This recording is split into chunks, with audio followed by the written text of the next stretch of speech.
Good morning, ladies and gentlemen. So this is the Korean-German dialogue series Design the Future. This is part 4, Designs and Technology Cooperation.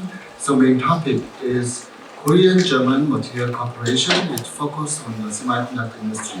It will be a very interesting topic and it will be very good for both Korea and Germany.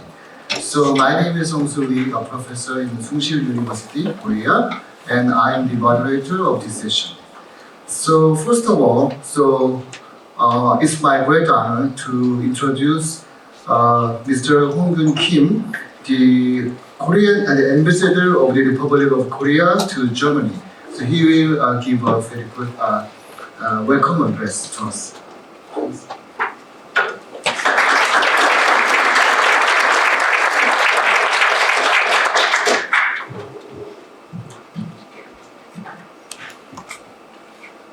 Good morning. Good morning. I'm pleased to welcome all of you to today's seminar, co-hosted by the Embassy of Korea and the Fraunhofer Institute, IKTS. I'd like to express my sincere gratitude to Professor Dr. Alexander Michaelis, our honorary consul Dr. Hollanders, Frank Bosenberg of Silicon Saxony, for all your wonderful efforts and support which you have been invaluable in making this event happen in Dresden. Thank you all so much.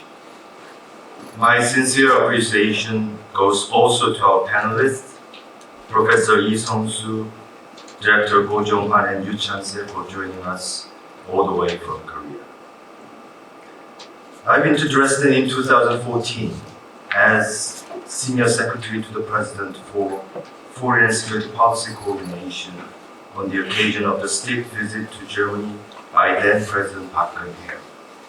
It is great to be back in Dresden as Ambassador of the Republic of Korea.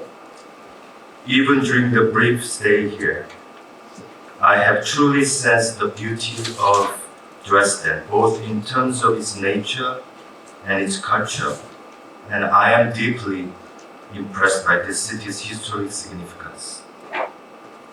Dresden offers extraordinary inspiration to Korea, like Germany, which has experienced war and the division of the country. We can feel the spirit of peace and reconciliation in the restored Frauenkirche as encapsulated in the Dresden Miracle. Dresden is also known as a city that paved the way for the peaceful process of German reunification. Today we are witnessing for ourselves that Dresden has developed into a city of innovation, which is a guiding light in ushering in the future of Germany. This city, with its high-tech industrial research centers on materials, semiconductors, and nanotechnology, is one of the top science and technology clusters in Europe. In this regard, I'm so happy to see the Dresden University of Technology and the Fraunhofer Institute are actively working together with leading research institutes in Korea, including POSTECH and KIMS, in the fields of semiconductors, materials, automobiles, and renewable energy. I would say that there's no better place than here in Dresden to discuss future-oriented, coordinated endeavors between Korea and Germany. This is why our embassy has chosen Dresden as the first city outside Berlin for the holding of our program, the Korea-German Dialogue Series, under the title of Design the Future. Furthermore, it is very relevant and natural to be discussing today's topic since Korea and Dresden are leading world-class innovators in the areas of semiconductors and core industrial materials. Yesterday, I had the honor to meet on separate occasions with Minister President of Saxony, Michael Kretschmer, and a number of other top leaders. We reaffirm the importance we place on our thriving ties of cooperation. and it was a great chance also to commit to further strengthening such strong partnerships with an even greater focus on science and technology. As we are all aware, Federal President Steinmeier made an official visit to Korea early this month. Both presidents, President Steinmeier and President Yoon Suk-yeol, agreed to strengthen the bilateral relations in the fields of economic security, climate change, and renewable energy. Among many other things, I'd like to particularly emphasize President Steinmeier's visit to Samsung Electronics Semiconductors campus, where he expressed his sincere hope for even closer win-win cooperation in semiconductors between Korea and Germany, envisioning expanded collaboration in the fields of advanced technologies such as AI and quantum computing. The new Korean government is pursuing proactive economic security diplomacy as one of its key agendas. Indeed, it is focusing on expanding substantive bonds of cooperation with countries which share universal values, and Germany is a key focus of such efforts. I believe Korea and Germany are optimum trusted partners in that we both have a similar economic structure, underpinned by the manufacturing industry and free trade system. We are also truly connected with interdependent and indispensable supply chains. This makes our bilateral cooperation on semiconductors and critical materials, which holds tremendous potential, even more central and sound. Needless to say, these fields are the key drivers of the fourth industrial revolution, and they also have important strategic implications. Next year marks the 140th anniversary of bilateral relations between Korea and Germany. I trust that such a historic milestone will help to foster the strong potential for concerted efforts, channeling the impetus to yield even more concrete projects. Now, with leading experts from our two countries gathered together here, I have every confidence that this seminar will serve as a valuable opportunity to take stock of the current status of the joint efforts and indeed the potential for the future. I believe it will even further deepen the mutual understanding. And I also trust that we can share insights and explore solutions as we take steps forward in navigating our future shared initiatives. Distinguished guests, in the 17th and 18th centuries, the most important high-tech product in global trade was ceramics. Back then, porcelain used to be made only in East Asia. Yet it was Dresden that succeeded in producing porcelain for the first time in Europe and produced Meissen, the most loved porcelain in the world. Now, semiconductors are the porcelain of the 21st century. I believe that Dresden has the power to kickstart innovation in Europe in this field. And I have every confidence that we, working together, will fuel this process. Thank you so much.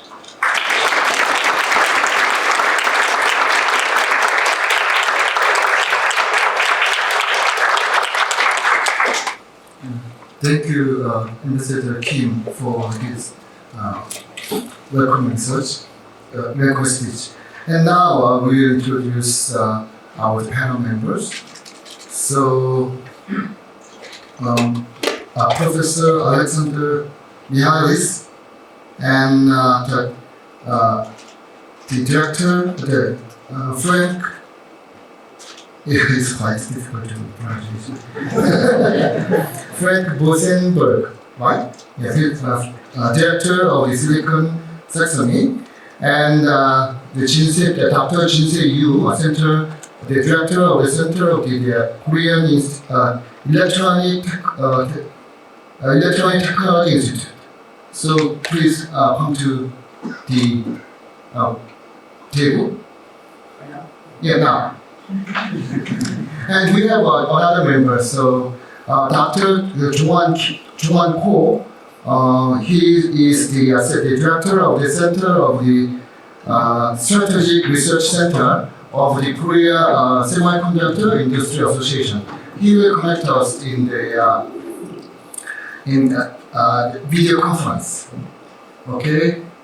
Hi, this is Dr. Ko. Hello, nice to meet you. Okay. And so actually we have four brief speech to introduce the researches and some the topics in the semiconductor industries. The first one is I will see the first one is the ceramic materials for electronics and sensors. So the speaker is the Professor Alexander Mihalis. So he will introduce some kind of the ceramic researches. Ceramic is really used in almost all applications in our life, and he will give us some very interesting technologies and some knowledges of the ceramic materials. Researches done performing in the Fraunhofer Institute. The second one is the status of the semiconductors in Korea. So, it will be a speech by Dr. Ko. So he will introduce the Korean semiconductor industries and how the Korean government will do some the efforts to support the Korean researches in institutes and the universities. And third one is the semiconductor in Europe and Germany. Mr. De Wegenberg, the director of the Silicon Saxony, he will introduce the semiconductor researches in Europe and Germany. And I heard that the Silicon Saxony is a very great consortium in the semiconductor researches, and I'm very interesting and I'm very excited to hear that. And the last one is the cutting-edge semiconductor technology in KT. KT is the Korean Electronic Technology Institute. It's some kind of the half commercial and they have the governmental, the research institute, and it is the one of the most active researching institute in Korea. So and their main topic is something materials and the semiconductors and the communications. And Dr. Chang-si Yu, he will introduce some researches in KT, and he will also suggest some the cooperation between Korea and Germany. Okay, so the first, I'm sorry, it's quite long, and the Professor Alexander Mihalis will talk to his first research.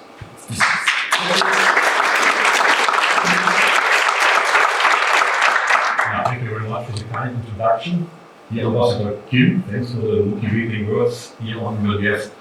Big honor for me to open this session here to say a few words about the meaning of ceramics, so microelectronics and electronics industry. And I was asked to talk 10 minutes. It's a challenge because I'm a professor. I'm used to talk 90 minutes, but I give it a try. Yeah? And the first slide is a busy slide, trying to introduce what we're doing in our institute on one slide. So we are a big ceramics institute, and Professor Kim already told that Dresden has a big history in ceramics. And what has this to do with microelectronics and electronics? The whole microelectronics and electronics world is a ceramics world. So each microchip, but also all passive components, are based on ceramic materials. That's the reason why, of course, this is a very important field for our institute. You see also some figures. We have a yearly budget of 83 million euro, 800 employees, and we are by far the largest Fraunhofer Institute in the eastern part of Germany, in total the third largest institute, and electronics is an important subject for us. We, of course, are based in Dresden here, it's our main location, but we do a lot of global projects. So we have centers in Portugal, in the US, also in Singapore, but the most important collaboration right now is with Korea. And we do a lot of revenue with companies in Korea already for decades. And it's a great country to cooperate with, and of course we want to continue on this. I will say a few words on this later. I already mentioned why ceramics are important for electronics, because the whole electronics world is based on ceramic materials, and ceramics have a unique profile of properties which makes it unique for all kinds of technologies, especially also for microelectronics. Very important is that ceramics are very robust. So when you want to have electronics which can cope with harsh environments, you have to use ceramic materials, and they are multifunctional. That means you can realize any thinkable physical chemical property. Semiconducting, conducting, insulating, ferroelectric, piezoelectric, optical active, ferromagnetic, everything can be realized based on the ceramic materials. And that's the reason why it's a platform not only for electronics, but also for sensor and actuator technologies. And there's a lot of applications, for example, in the metaverse. And here we also have strategic cooperation with Korea, which I will mention very briefly later. Besides electronics, we cover a lot of other important fields. We are the second largest Fraunhofer Institute focusing on fuel cell and hydrogen technology, which also can be important for microelectronics when they have to become sustainable or self-autarkic with respect to energy supply. We are the largest institute within the Fraunhofer Society on batteries. We develop lithium-ion batteries. We have a strategic cooperation with CATL, for example. And recently, we made a spin-off with the company Altec to produce sodium nickel chloride batteries for stationary applications. Here in Saxony, in the Lausitz, 200 million euro investments. So here we do a lot of work as well. And we are the largest institute within the Fraunhofer Society working on wastewater and water applications, which is also important for microelectronics because they use a lot of water. And then electronics, we cover it in a very broad field. The next slide shows a little bit more in detail. Besides hardcore microelectronics, we are specialized on sensors that can cope with very harsh environments. I will mention why this is important. And RF technology, millimeter wave technology is very important. We do packaging and development of systems, power electronics, photoimagable based. These are some of the focus areas, and here we also have a lot of collaboration already with Korea. So next slide. Go back. Yeah, what is the technology platform behind this? So you might be all familiar with microelectronics and industry. We focus on this technology platform, which is called LTCC, Low Temperature Profile Ceramics. It's a packaging technology, basically. It consists of ceramic substrate, can be produced from roll to roll, and then these substrates can be structured, and then we print the electronic components on these structures in thermal dimensions. So we don't need to have capacitors, resistors, or coils. We print these materials as ceramic materials and integrate this three-dimensionally. And this, the whole technology fits to microelectronics or to chips, so which can directly be put on such a structure. And this is very conventional technology. For example, Bosch invests here in Dresden in this technology, and it's very cost effective. For example, multi-layer ceramic capacitors. Thousands, billions of parts are produced each year, are produced based on this technology platform. We use this technology platform to not only make ceramic printed circuit board technology, but to develop all kinds of sensors and microsystems and components. We also produce micro fuel cells based on this, some kinds of solar cells, new kinds of batteries using this technology platform. I think here we are one of the leading institutes. One important application is, as I already mentioned, sensors for harsh environments. Here we are leading an important Fraunhofer internal project called eHarsh. So you see here some of the sensors that can cope with harsh conditions, and this is very important, for example, for Industry 4.0 applications. Because when you go into production, you want to collect data at the place where the action takes place. For example, maybe I just mentioned this on the top of the drill. here it's very hot and you have very abrasive conditions. We can print our sensors directly on the top of the drill to measure what's going on with this drill during operation. This is also for chemical industry, it's important, in all kinds of industries where harsh environments exist. And this is one of our focus area. You see, for example, here also an acceleration sensor that can cope with 100,000 G, 100,000 times Earth acceleration. There are some military applications, just an example how harsh the environments can be. We can only use this based on ceramic materials. Here, I don't know, that is a video, whether I can start this or whether I need some help from there. Yeah, good.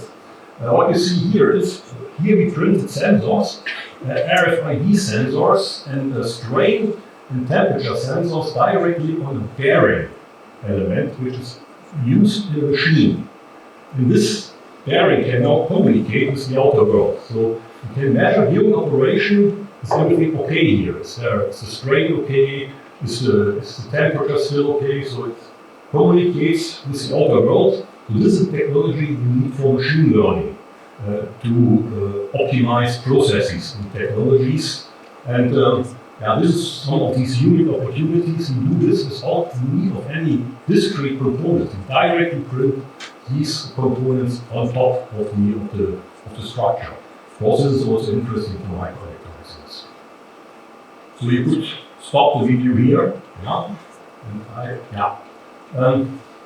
So, as I said, so these kinds of sensors is what we are developing, and this is very important for a strategic field also in Korea, which is the metaverse. So there are, I do not know whether we are familiar with the metaverse. The metaverse basically is a digital twin of reality. So everything should be put into a virtual reality, but in order to do this, we need to collect data from the reality. Otherwise, it doesn't make any sense. This is our approach. So there are a lot of companies, Samsung for example, which go top down. They develop software technology to do this.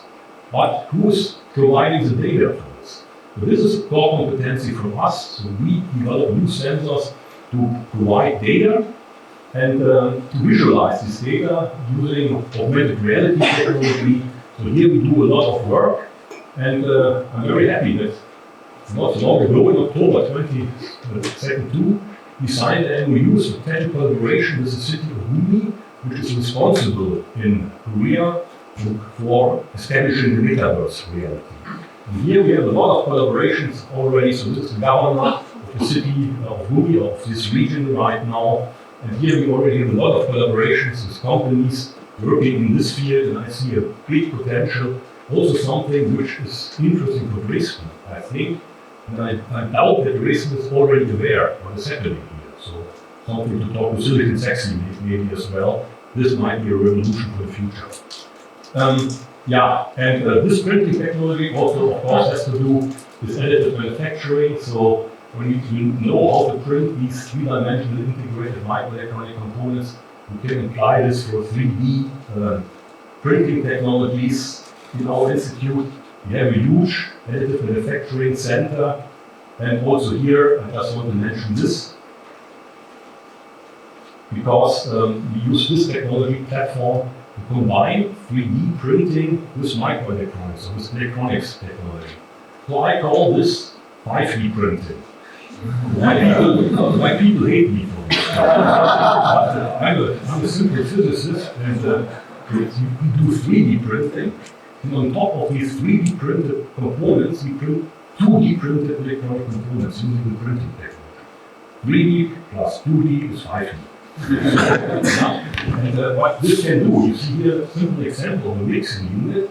And on top of this printed mixing unit, we print sensors, like temperature sensors, or also heating element, to functionalize it. So this is a combination of electronics with components that can be printed in this way. Also a really interesting technology platform which can be used to realize completely new kinds of, provide completely new kinds of solutions. And on this field we also have close collaboration with Korea. with KIMS in this case. So we have for many years close collaboration with KIMS in Gen 1, where we work on this field together. And you see, so some of our most important developments when it comes to this 5D printing, when it comes to the harsh environments, when it comes to the metaverse, we do this with Korea. And we think Korea is a leading country when it comes to this, and a lot of mutual benefit for this collaboration. And I'm very happy that we will continue on this collaboration. You see here just a summary of what we are doing. There's the sensor technology, the RF millimeter wave technology, power electronics, green energy, water environmental technology was mentioned, also quantum technology. For quantum technology, we need cryogenic technology, ultra-low temperature. Ceramics can not only cope with high temperatures, but also with ultra-low temperatures. So a lot of possibilities for collaboration, and let's do it in the future together. And I'm looking very much forward on collaborating further with Korea. So thank you very much for your time.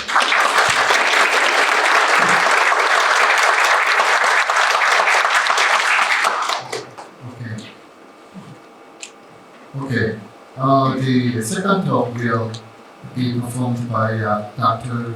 Jo-Wan Ko, which is the Korea Semiconductor Industry Association. Actually, we after finishing the four very short speech, we have a discussion time, so all the questions and answers will be there. Okay. So, Dr. Ko, can you yeah. Yes, I will start. Thank you, Professor Lee. Hello, good morning, good day. I'm Director Go Jo-Wan, in charge of international cooperation at the Korea Semiconductor Industry Association. It's an honor to have this opportunity to present at such an important occasion. Today, I would like to talk about the current state of the semiconductor industry in Korea, and then move on to discuss how to cooperate with Japan. Korean semiconductor companies are mainly concentrated in metropolitan areas. They are located in Seoul, Gyeonggi-do, Chungcheongnam-do, Chungcheongbuk-do. The main reason why semiconductor companies are located in metropolitan area is to attract manpower. This is a brief overview of the Korean semiconductor industry. As of the last year, 2021, Korea's semiconductor revenue reached 160 billion. Among them, memory IC revenue record 99 billion. Semiconductor exports are about 128 billion. Semiconductors are Korea's largest export item, accounting for 19.4% of Korean total exports. Also, semiconductors are the most actively invested industry in Korea, with 39.6 billion capex last year, which is increased every year. In terms of employment, around 200,000 people are directly engaged in the semiconductor industry in Korea. Here you can see the revenue volume of the Korea semiconductor industry. Last year, the semiconductor industry grew significantly due to the high demand for IT products triggered by COVID-19. Korea's semiconductor industry also grew a lot, 33.9% year-on-year in 2021 to about 170 billion, accounting for about 20% of the global semiconductor market. This is the revenue volume of the Korean semiconductor industry by sector. Memory account for 99 billion, system IC account for 10 billion, and the sense and discrete account for about 7.1 billion. This shows the major leading semiconductor companies in Korea. As you can export, Samsung Electronics and SK Hynix are the two largest companies. In addition, there are several semiconductor design and manufacturing companies, and there are about 1,000 semiconductor companies in Korea. This shows Korea's market share in the global semiconductor industry. Followed by US, Korea has the second largest semiconductor revenue with about 20%. Among the memory IC account for 59.1% of the global market and are the world's largest supplier of memory IC. Unlike Korea's strong market leadership in memory ICs, Korea has reported in system IC accounting for about 3% of the global market. This shows the semiconductor design and manufacturing field. It's known as fabless and foundry. Korea's 1.6% fabless share represents a figure excluding Samsung deposit. In the global foundry market, Taiwan's TSMC accounts for the largest portion, 52%, while Korea's Samsung Electronics accounting for 16%. In addition to Korea companies, Samsung Electronics foundry business is actively cooperating with the worldwide fabless company, especially US fabless companies. However, Korea is expanding partnership with the companies from other countries besides the US. So we look forward to having more business exchanging with the German system IC company. This is the semiconductor equipment and material market in Korea. Along with Taiwan and China, Korea is currently one of the world's biggest investors in semiconductor facility, forming a large semiconductor equipment and material market. For companies that produce semiconductor equipment and materials, Korean and Korean companies can be good opportunity.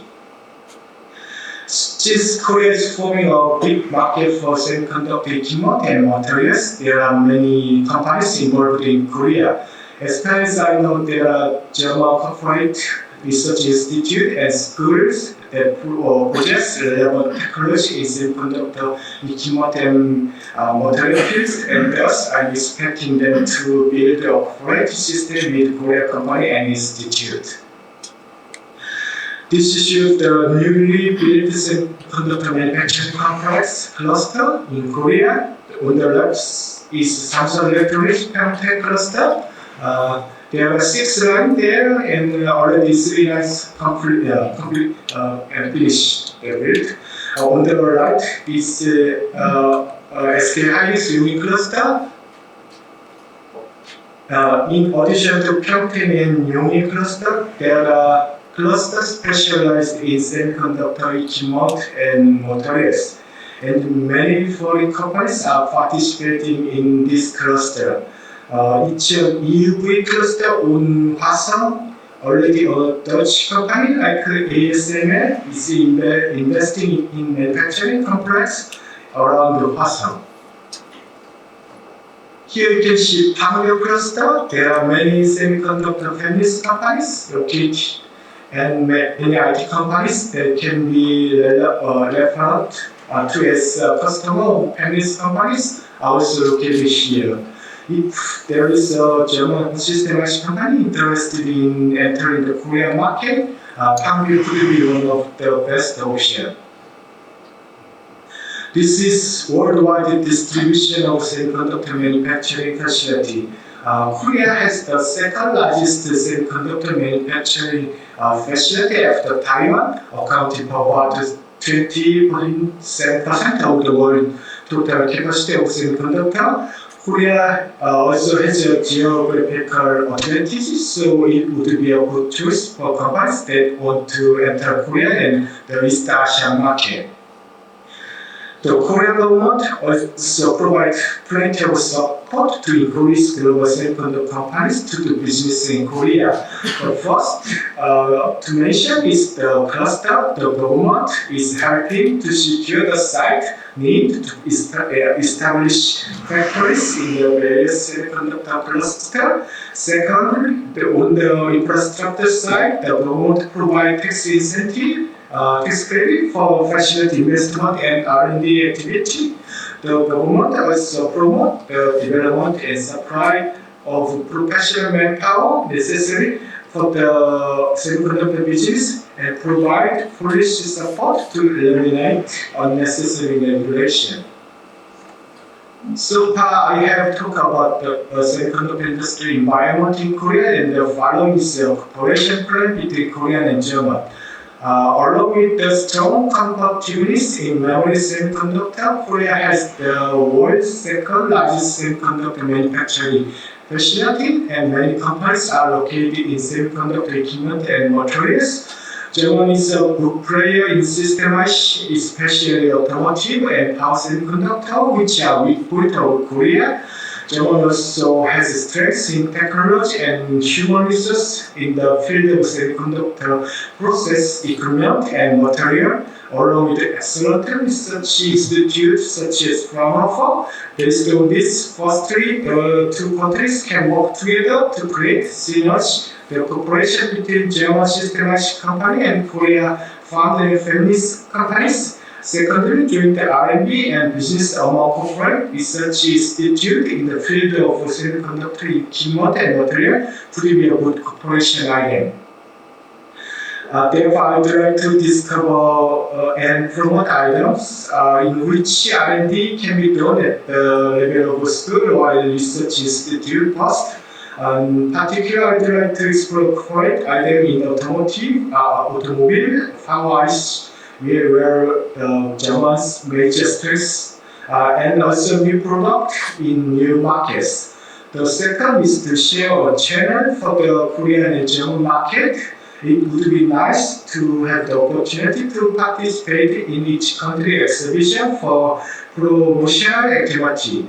In addition, I think exchange information on semiconductor marketplace trend through online or offline channels such as forum is also a good idea. Thank you. This is the end of my presentation. Thank you very much.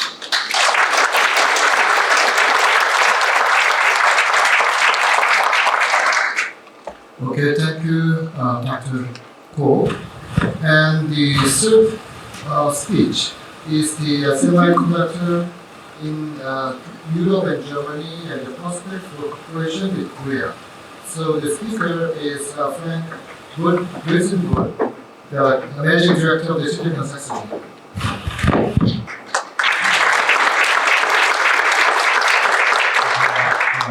Distinguished guests, distinguished ambassador, it's my great honor and pleasure to be here and to give a short speech which fits perfectly into the previous speech, basically. It's the other side of the same story, I would say.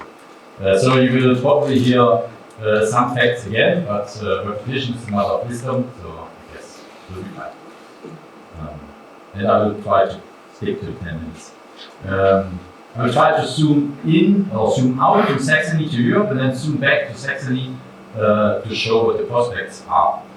First, a short block of self-advertisement, Silicon Saxony. The word has two meanings. One is the name of our actual association. It's an independent association network with more than 400 members right now, 17 employees. We are independent, so that's important to understand. We are not state financed, we are a private association that organizes the interests of the industry, including R&D players. The second one, it's the name of the German high-tech region, I would say. It's the name of our entire region, Saxony. And here in total we talk about more than 70,000, 73,000 to be precise, employees in the field of semiconductors and also software. And you see on the bottom of the slide a few actual and announced investments that lead to a well-substantiated projection of growth of up to 100,000 employees until 2030. By that we will have overtaken automotive, which is still the strongest branch in Saxony. In 2030 it will be semiconductor and software. So Saxony as a branch will be the strongest branch in employees, and you see this is backed by investments Bosch, Foundries, and also very recently Infineon announced the single biggest investment in company history of 5 billion in Twist. Nevertheless, as the title of the speech is about, it's about Germany. We will go from Silicon Saxony over Silicon Germany up to Silicon Europe. This is a short spoiler. This is a map that we drafted of all semiconductor fabs in Germany. And you see, or maybe you don't see, Saxony has by far the highest concentration, but we are not the only one, luckily, that is producing semiconductors in Germany. There are other sites as well, and there is also a cluster in Bavaria, and there's a cluster in Baden-Württemberg, and a few other spots as well. Clustering means creating critical mass. We have seen the impressive map of semiconductor clusters in Korea. We have seen some spots in Germany. To have a critical mass, and this will be more transparent on the next slide, we have to be united even in Europe, and we did so at Silicon Saxony already 10 years ago, creating the branch of Silicon Europe, which we use if we go outside Europe and connect with partners outside Europe. So if you ask representatives of Samsung, they might be well aware of Silicon Europe already because we did a so-called Open Innovation Day with them as early as in 2014. And of course we are interested in continuing this cooperation. You see here the actual partners of Silicon Europe, and you also see and realize that it's not entire Europe, but quite a lot of countries that are involved in classes as well. Also people that are familiar with the industry recognize the important spots in Nobel, Eindhoven, or to give some examples.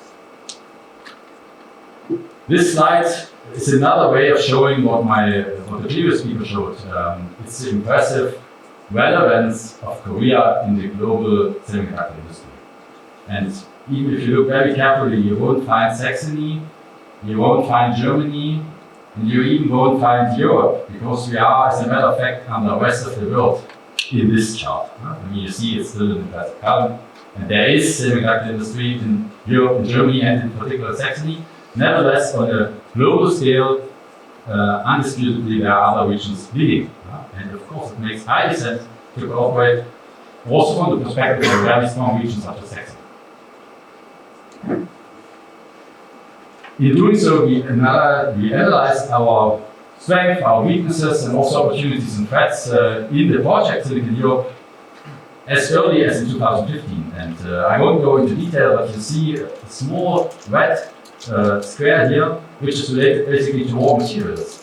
Because as a matter of fact, in the entire Silicon Europe value chain, we do not have a strength, we do not even have huge opportunities, but we see threats if we do not do more in cooperation related to raw materials, which is also the topic of this event. We have strengths, and this was elaborated already in automotive ICs and power electronic ICs. There are fields where also European players have clearly strengths, but materials is a critical topic from the point of view of our entire European industry.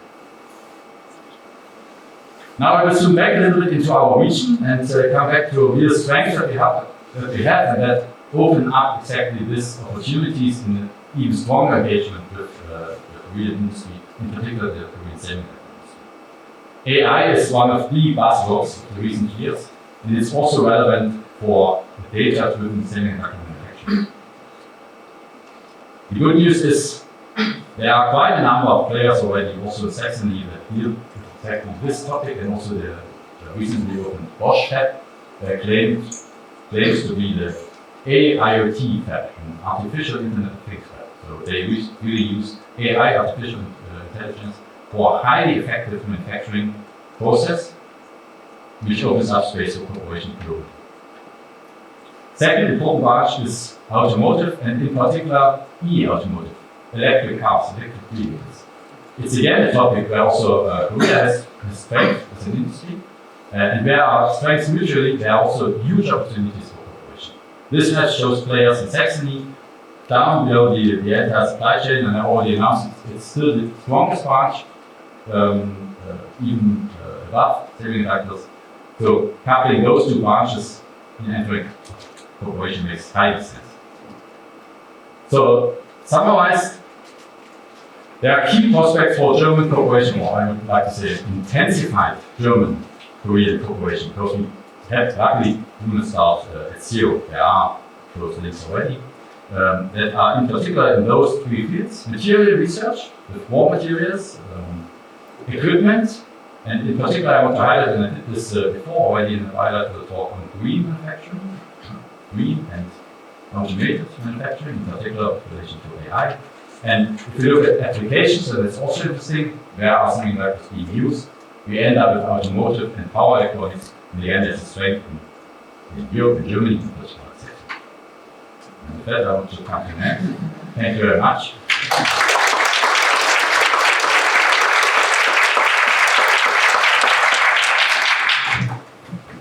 So you say the 감사해요, and I say 다케시.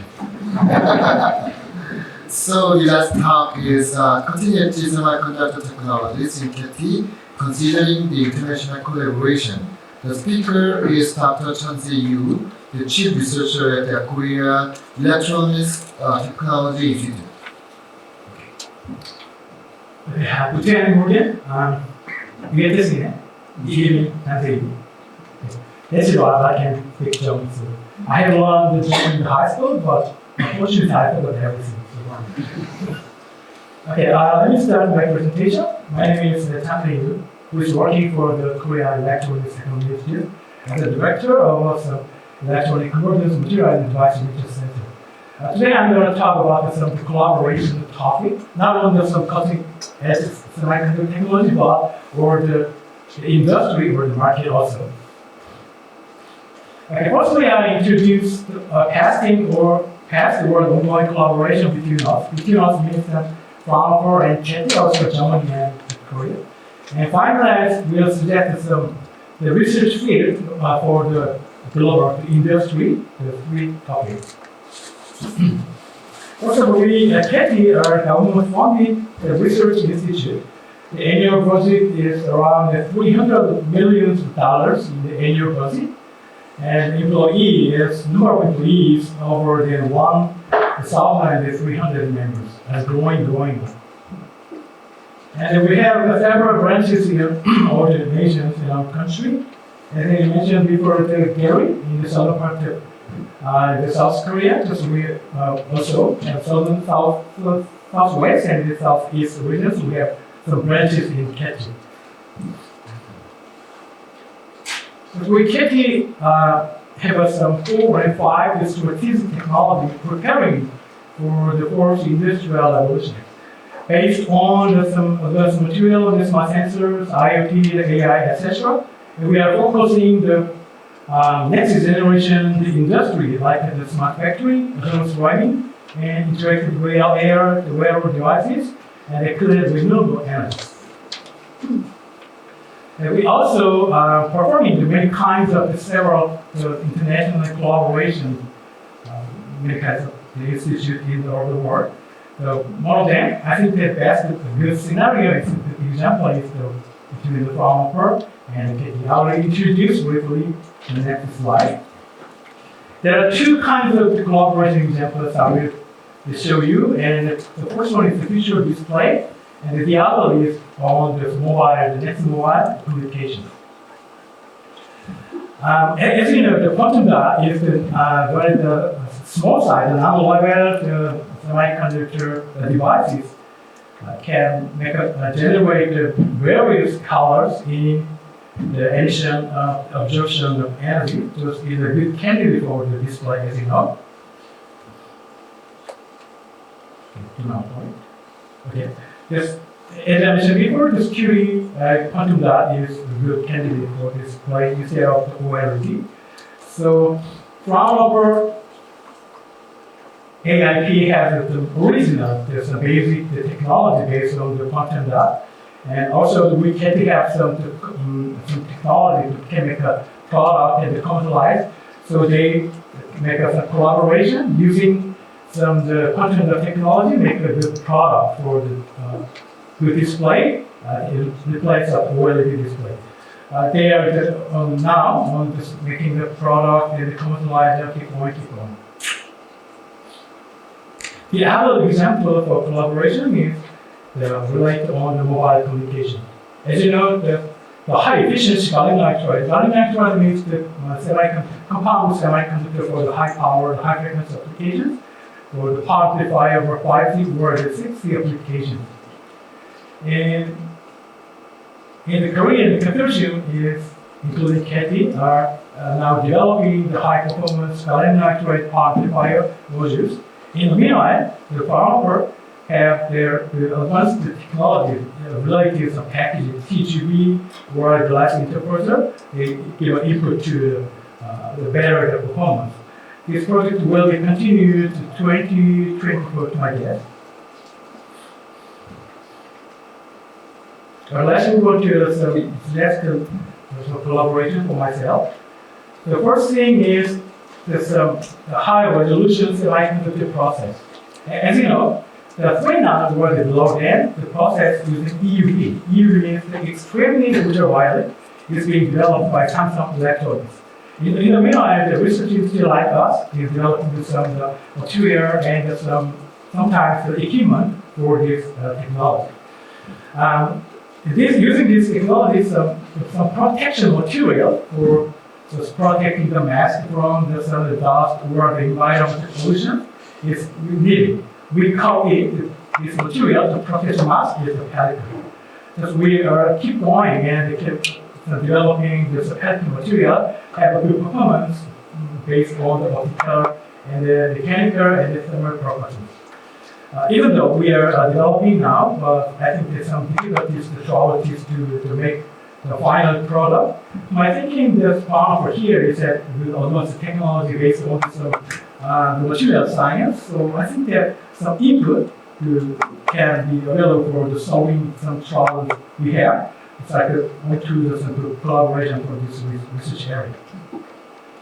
And the second area is related to the next mobile communication. Especially nowadays, mobile communication is moving from 5 to 6G. The 6G is supposed to have some high speed, high frequency, and low latency. That can be available from autonomous driving, AAM, advanced air mobility, and the space, satellite, rover, etc. So the reason why we are focusing on the 6G applications. For this evaluation of the 6G applications, we need some materials for not only for the semiconductor, or also the packaging or the substrate or something like that.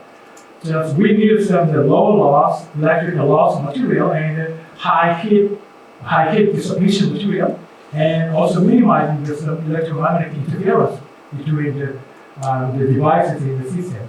As I heard this in the first presentation, he said suggested some the LTCC like that, low loss materials, we can make some collaboration because we are supposed to have some prime meeting with after tomorrow. The final regions in the future mobility. We Korea and we're focusing in the future mobility. Future mobility become issues means the autonomous vehicle, autonomous driving, and AAM. That I mentioned before, just advanced air mobility, including the helicopter and the drone, like that. Sometimes space mobility, like a robot.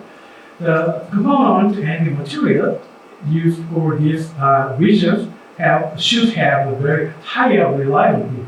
Just because sometimes the temperature goes down to the 0K, sometimes the radiation environment in the space. We needed to develop the high reliability, some material in the semiconductor component having the high reliability. I will complete. Today I suggest there are 3 kinds of industrial regions. The first of all is high resolution semiconductor process. The second is the next generation mobile communication such as 6G. Finally, future mobility, autonomous flying space. I think that this time is the opportunity to make a collaboration. To my thinking, there is no international collaboration between the KT and from IKTS so far. So I think it's the innovation time. I think that's the opportunity. I hope so. Thank you for attention. Thank you.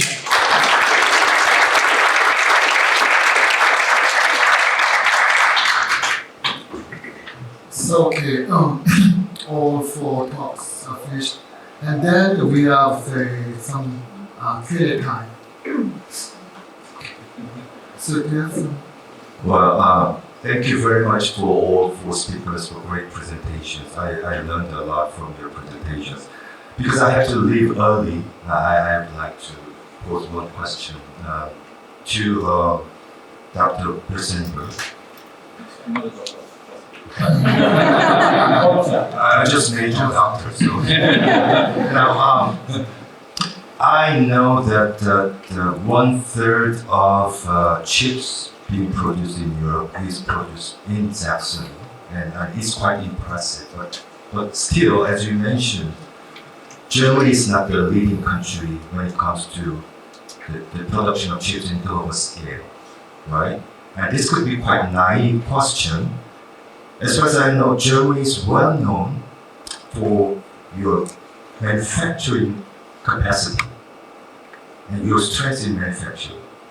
How come Germany lagged behind in production of chips after all those years? I mean, you could answer this question. And my second question is, now you would like to bring investment from Korean companies for the production of chips in Germany.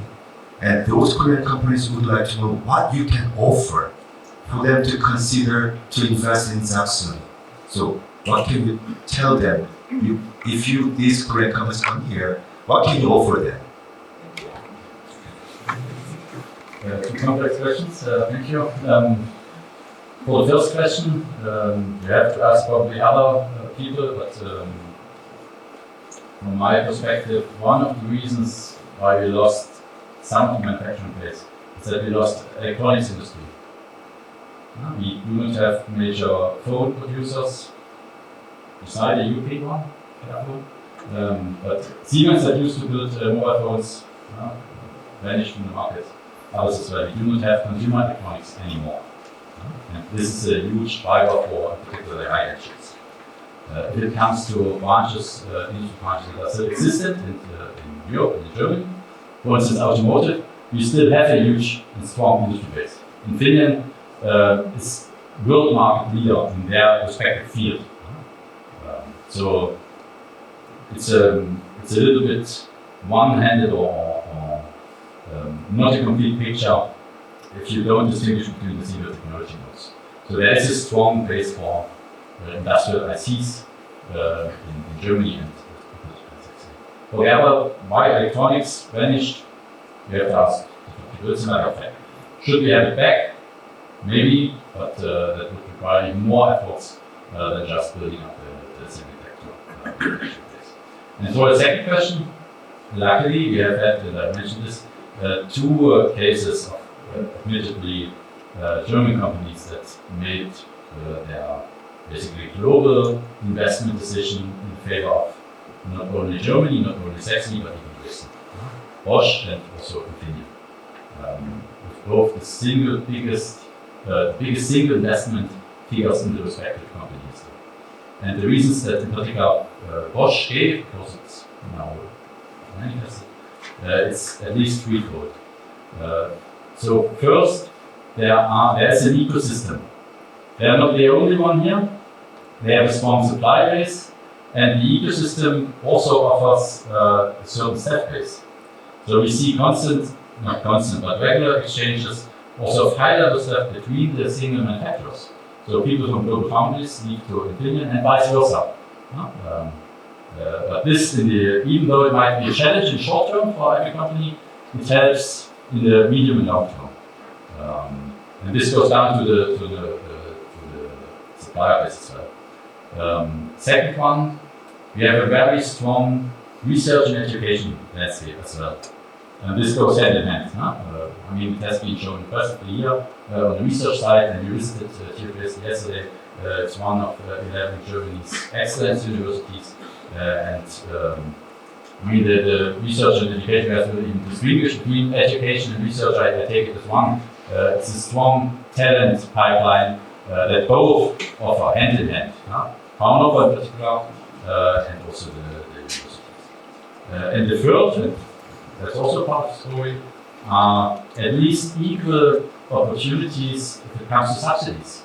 I mean, that's a fact that in particular people from other industries don't like to hear so much. But as a matter of fact, semiconductor industry is a strategic industry. Most regions have recognized this and they subsidize the industry respectively.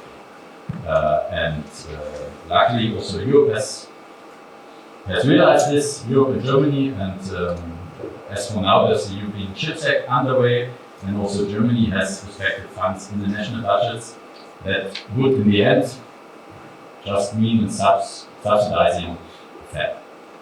The exact amounts are discussed in different circles, I would say, but all three parts of this equation bring me to the assumption that there are really favorable spot if it comes to any investment in any semiconductor player globally. Can I add something? Yeah. These were said very well, but there are also some cultural differences between Korea and Germany. So in Korea we have these mega companies, and the microelectronics need huge investments. And here, mega companies have advantages. In Germany we have these so-called hidden champions. A lot of smaller companies, but which are leading in their subject. Those are the tool providers for semiconductor industry. And I think this is an excellent fit between Korea and Germany, and to get into contact with these new technology providers, these smaller companies. And this is complementary, I would say. So I think this would be a big benefit for Korea to come here, to have a benefit from these smaller hidden champions, and we have that access to these mega companies. And we missed this chance to do these mega companies here as well. This is a pity, but I think this is a big opportunity for collaboration. This is a strength of Germany, which makes us very stable. We do not depend on a few huge companies. We have a big network of companies which make it very stable. And I'd like to add some information in the German industries. German semiconductor industry, especially interested. There are three big semiconductor companies in Germany. First one is Infineon, and the second is Bosch, and the third one is the Global Foundry. So the Infineon is the biggest and the best semiconductor company in automotive semiconductors and power semiconductors. And the Bosch is maybe third or fourth the biggest company in the automotive industry, automotive semiconductor industries, and Global Foundry supports the fabrication of the semiconductors. So in Korea we have some kind of big companies dealing with the memories or the many kinds of the product, but in the German semiconductor companies, they are concentrated in some the special areas, and the technology gap between the Germany and other the countries are quite big. Okay, thank you. Yeah, so.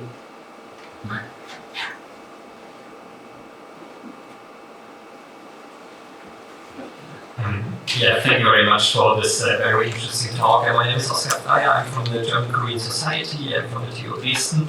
And I wanted to ask something about the geopolitical situation. On this official visit, Mr. Steinmeier discussed a lot about the topic of the pain points of semiconductor manufacturing. And there were two main topics: decoupling from China and the Inflation Reduction Act in the US. I just briefly wanted to ask what are your wishes for your national lawmakers to kind of brace for this impact from a research perspective as well as from an industry perspective. Thank you very much.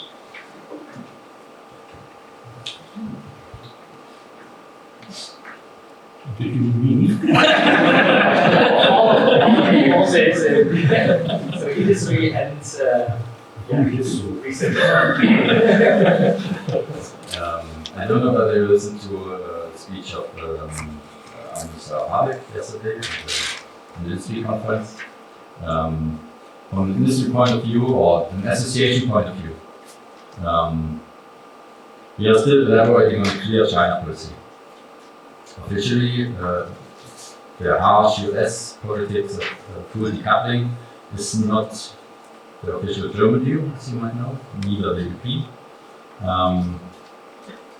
On a more unofficial statement, all players that are not US and not China have to find strategies on how to adapt to this changed situation. And there are also Korean and German players have something in common, and cooperation might be for the benefit of both. How that the situation has changed is clear at the latest in February, and that they need to adapt the strategy is also clear. How they will look like is not yet clear, unfortunately. And the situation is a little bit more critical from my point of view for the business side than for the research side, that by nature is even more open than the business side. From the research side, of course, we depend a lot of international collaboration, and this is very important, I think, also from a political point of view, because we have to keep talking to each other. And in science, we have the less problems, so I never have problems to talk to international colleagues, even from other countries which are in trouble right now. So Russia, and I think it's very important that we keep talking to each other. This is one thing. The other thing is that we, of course, see the challenges of globalization right now. And that's not a good idea to become dependent on strategic subjects. The semiconductor industry belongs to this. So the Wiki Model disaster, this is one of the low points of German politics, I would say. To let the last memory company, DRAM company, go bankrupt, that was a sin. And something like this should not happen again. Okay. Do you have still other questions? Thank you. Okay. And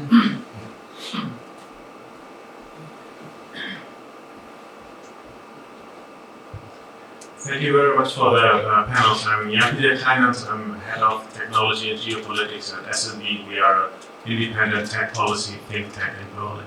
My question goes a little bit in the direction of geopolitics, but not so far. Because I'm wondering, with the focus on materials, do you see a chance through German and Korean collaboration to also both diversify and strengthen the supply of critical chemicals, materials, including raw materials, for semiconductor production?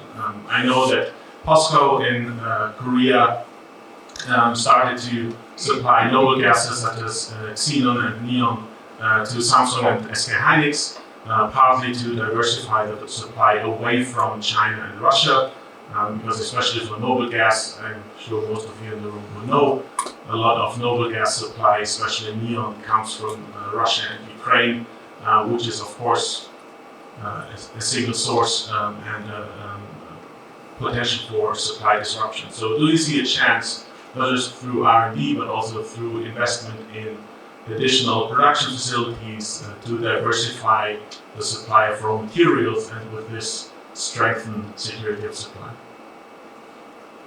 so did you ask for the German side or the Korean side? Vice versa. Okay.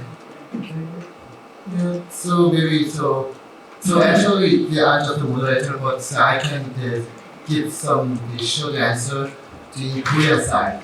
So the 2 years ago or 3 years ago, we have a very serious semiconductor shortage. So after that, the Korean government continuously trying to diversify the source of the materials and some of the facilities and equipment. So it's the basic strategy of the Korean government. So but actually the problem is that some of the raw materials, so it's the neon one is quite very difficult to get. So some kind of these compounds like the photo, we used to the chemical compound. We just already succeeded to develop some of the chemical compound in Korea, and now we are moving to get some international the material resources. But so now it's the 2 or the 3 year plan in Korean government. So maybe so next year or the 2 years later, we can succeed to get to diverse the some of the materials. Okay. So for the German food, I think we need to separate the two issues. One of them is the trade between the international countries, as you mentioned, the noble gas, something like that. The other issue is the preparing the future. For example, is the 60 or the next generation mobile communication. There is no devices so far, just we can make a collaboration, make a good future today. So you mentioned some trade between from China, from other countries, just we can collaborate not only for the technology but also the political and some business, some contact. So, yeah, for the German side, so we can get the answers.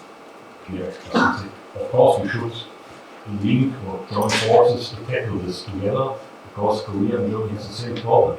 We are both countries that have not a lot of resources. If you are aware about mining technology in Korea, so we both have this problem. We should tackle it together. Yeah? So I think resources and raw materials from Germany and from Korea is not the solution. We have to step into international collaborations to make sure that we have supply of these resources. This is a big issue, of course, a big dependency on China for a lot of critical raw materials right now, but we have to look into this, no doubt. At Fraunhofer, we have a lot of projects, for example, to get rid of certain kinds of materials which are scarce, and to use materials which are not scarce anymore. One example is also our institute, also lithium, for example, is a scarce element. There's some, but it's critical. So we developed a battery technology which doesn't use lithium anymore, and things of this nature are also very important, I think. And here we can join forces. Okay, is it enough? Or do you have other questions? No? Okay, thank you. And still, any other questions in the audience? Okay. Hello, I'm also from TU Dresden and with the South Korean community. And I would like to ask to the German side if there's a specific reason to team up and collaborate with South Korea compared to Taiwan, because it seems like Taiwan also has a very successful industry within semiconductors and they're also quite impressive in that area. So if there's a unique reason why you would maybe not prefer, but why you would collaborate with South Korea. That's almost a personal question. So as a matter of fact, it's always about humans as well. So in my case, I have to say I have a lot of contacts with Korean people. I think the culture is very similar. Also Japan has a similar culture, but Korea is even more open, I would say, and very agile. Yeah, and that's the reason why. My opinion is that Korea and Germany, when it comes to Asia, so we have a lot of collaborations with Asian countries. We have to be careful right now, but I really think Korea is the best partner for Germany because, the problems in the culture is very similar. I also would include Japan here, of course. Yeah. Taiwan, of course, due to the political reasons also, it's still somehow a part of China, and it makes it, for me, much more complicated to step into any collaboration. And of course, I also have to praise Dr. Han, which is standing behind from Korea. So he is making sure that we have a lot of collaborations in Korea, and he's a big door opener. This is, by the way, also a recommendation from my side. In order to be very successful, we have to understand the culture. We have to have people from the other country and to use them. And this opens a lot of doors. So Dr. Han, thank you very much. Okay. Do you have any other questions? No, thank you very much, Naomi. Can I give an answer, even though I'm not a German part? It's time to. My thinking, the Taiwan and the Japan has the advanced technology, you mentioned, but with Korea, I have had some strong points to some targeting industry. For example, the 6G, or the smartphone and the Samsung. Just we targeting directly to the final industry, the final component, final product. For example, the TSS in Taiwan making the semiconductor project, but not related to the final product directly. But we Korea have the big vendor, the company, like the Samsung, something like that. So we, after the collaboration between Fraunhofer and Korea, the result can be directly to the market and the final industry to the big companies, something like that. Right. I'm sorry about that. Thank you very much. So maybe you will have some kind of German nationality or only German. Okay. So, in the audience, any other questions? Maybe there will be some kind of. Yes, so we have still some time, so but personally, I'd like to ask them some questions to German side. The first one is that, so I was quite impressed in the silicon technique, and it is kind of the consortium, research consortium in the many research institutes and universities and the companies, right?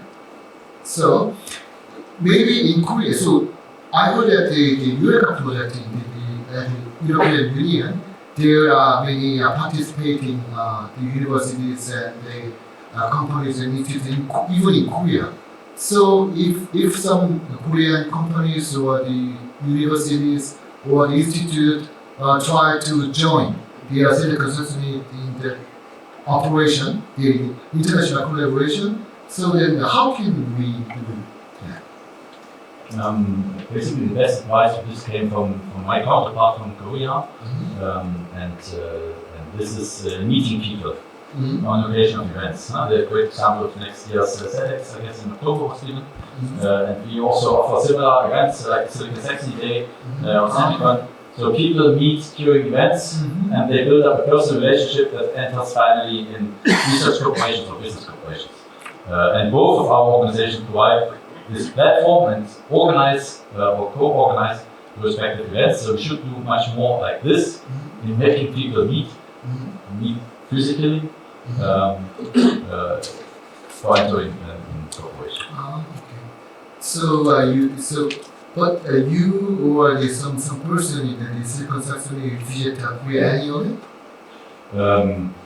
People from Silicon Saxony, yes. Yeah.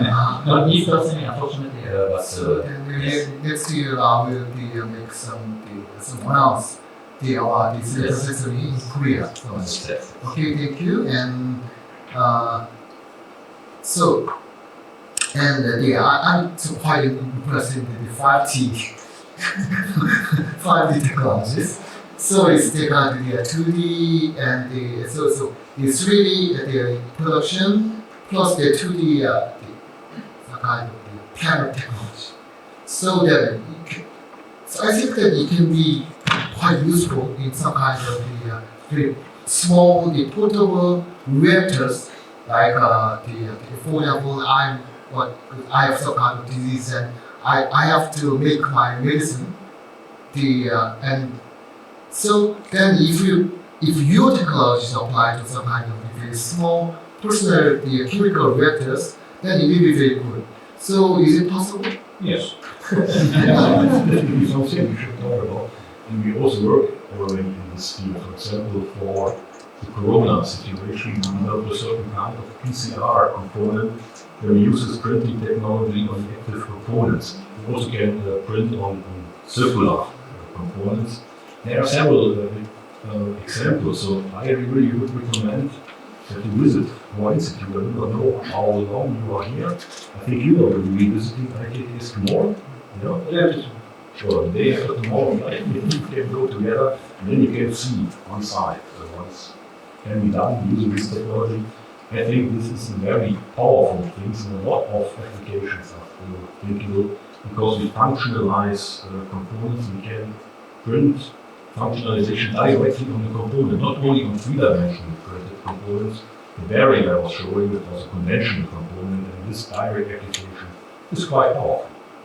But how much does it take? So if it takes some long time, then it can be some kind of problem. Yeah. Throughput is always an issue for the 3D manufacturing, not for 2D. So 2D, when you use screen printing technology, basically here, or dispensing technologies, this is very productive. And I was showing these multi-layer ceramic capacitors, which are printed using this technology. It's one of the cheapest technology platforms you can think of. the 2D printing part is very productive and cost effective. Thank you. Okay, so you have some mic here? Okay. Thanks for the nice talk and conversation so far. My name is Uwe Vogel from Fraunhofer FAP here in Dresden. And I've got a question to Dr. Yu of KT. You mentioned topics of ongoing collaboration, for instance, future displays. And I'm aware of this collaboration that you have ongoing there with Fraunhofer IAP regarding quantum dots and displays. And then you also mentioned some topics for, let's say, future collaboration. And I didn't see displays there anymore. So I'm wondering, is the future of displays already over? Or do you potentially also see future collaboration topics in this field? You mean there's some ongoing projects sometimes overlap with the future topic? Is it your question? Well, I mean, you mentioned the ongoing collaboration topics, and one of this was the future displays, right? And then the potential future topics, this was mobility and action mobility and whatever material, EUV and so on. And I was just wondering if you would also consider, let's say, future collaboration topics in displays as well, or if you think that's a topic that has already been covered. Okay, as I mentioned, thank you. As I mentioned before, today I suggest not detailed technology for the research field, the research regions. To my thinking, we cover the same semiconductor. Well, sometimes semiconductor for the telecommunications, sometimes for space, sometimes for air mobility, have a different specification each other. So we need to each other the specification for considering the other applications. So far, sometimes if we have some ongoing project, some amplifier for 6 application, it's only the one of the some portion of the total systems.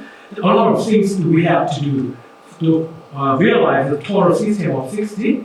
So we will verify and make a detailed technology we can make a collaboration. But today I'm going to send the research regions, the research field and industry to today I'm thinking. So we will talk about some detailed technologies, some detailed issues to be solved, to be collaborated in the future. We need to some discussion between us. Thank you very much. Maybe we can also quickly talk about it right after this. Thank you. So,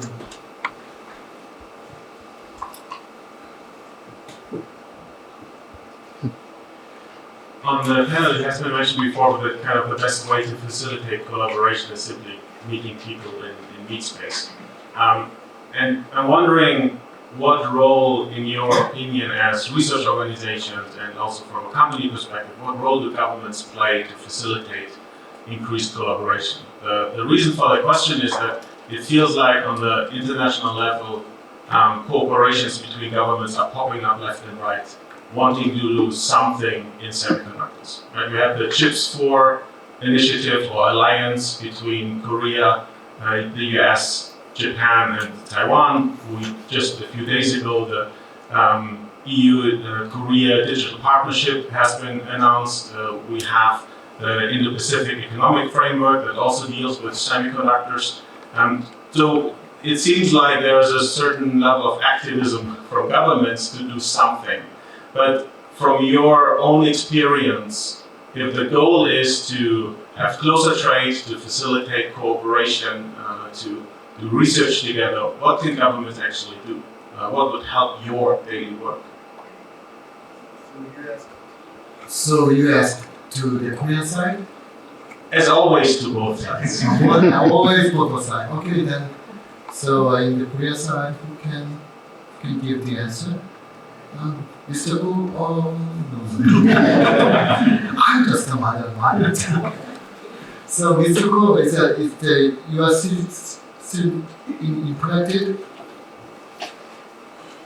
Yes, I'm here. So the role of government to cooperate Korea and German, I think there could be many ideas. So I think the human resource education is, I think, one of the good ideas. So we can exchange the education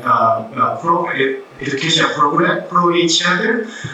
There is example that we Korean government with the KSI, we provide the education system to the UAE. So I think we can exchange the education program, and also we can also exchange the policy, the information of semiconductor.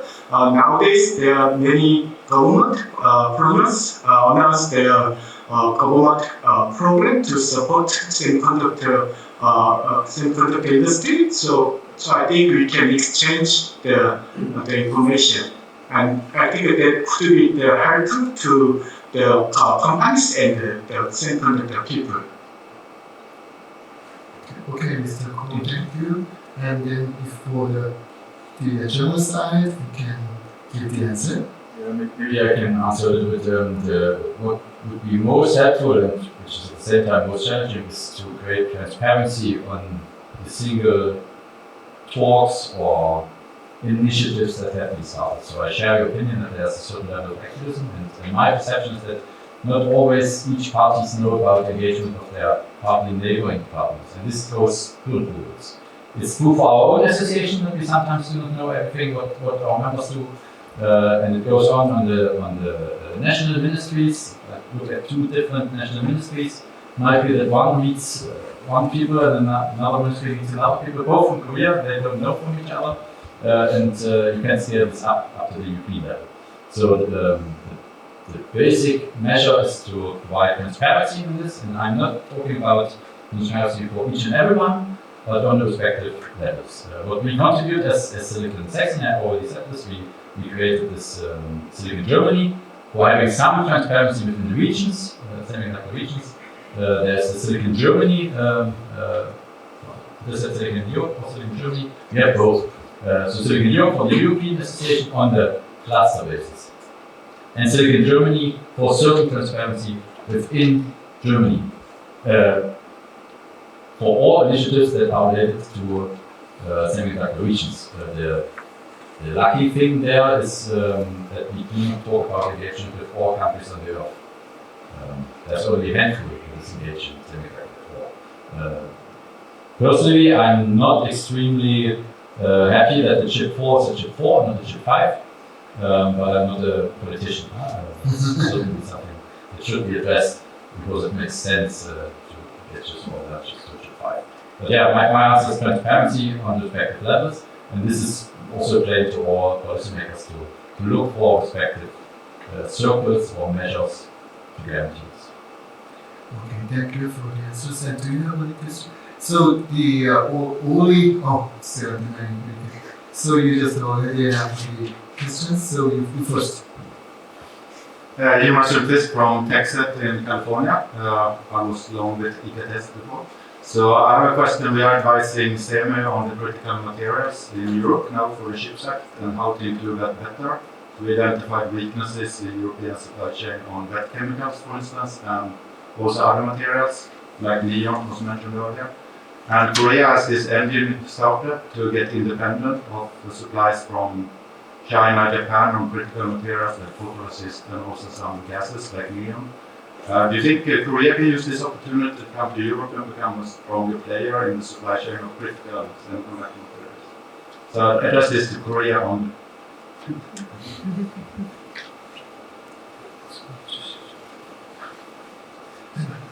I have nothing to say. It's difficult.